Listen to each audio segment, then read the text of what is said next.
যে আপনার অব্যবহৃত সিম কতদিন ফালায় রাখলে যে আপনি ব্যবহার না করলে অফিস আপনাদের সিমকে বন্ধ করে দিবে এবং অন্য জায়গায় বিক্রি করে দিবে।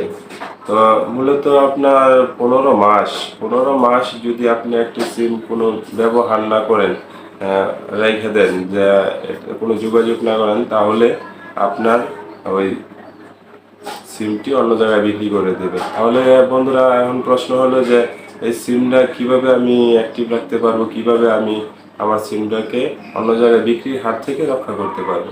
তাহলে বন্ধুরা কি করবেন, আপনার কিছুদিন পর পর আপনার মোবাইলে কিছু টাকা রিচার্জ করবেন, ঠিক আছে, সীমিত পরিমাণে রিচার্জ করবেন এবং 2-3 মিনিট কথা বলে বলে, ঠিক আছে, দেখবেন যে আপনার ব্যালেন্সের মেয়াদটা মানে কতদিন আছে, ওই দিন পর্যন্ত আপনারা অপেক্ষা করেন, তারপর আবার রিচার্জ করবেন, ঠিক আছে। এরকম আপনারা কিছুদিন পর পর, অর্থাৎ আপনার ব্যালেন্সের মেয়াদটা যাতে 15 মাস না হয়, ওইটাই আপনারা খেয়াল করবেন, ঠিক আছে। তো আপনারা অবশ্যই বুঝতে পারছেন আসলে। তো আপনারা, আবারও বলতেছি, আপনার সিমের যেই ব্যালেন্সের মেয়াদটা আপনারা রিনিউ করে রাখবেন, ঠিক আছে।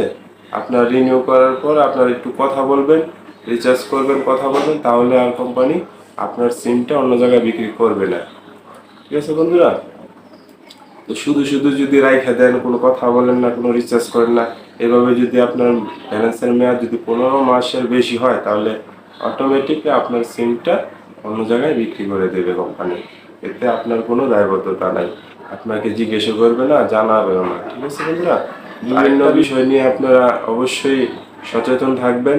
আর ভিডিওটি ভালো লাগলে অবশ্যই লাইক করবেন, শেয়ার করবেন এবং সাবস্ক্রাইব করতে ভুলবেন না, ঠিক আছে। ভিডিওটি আপনার বন্ধুদের কাছে শেয়ার করে দেন, যাতে আপনার পাশাপাশি আরও কেউ এটা দেখে সচেতন হতে পারে।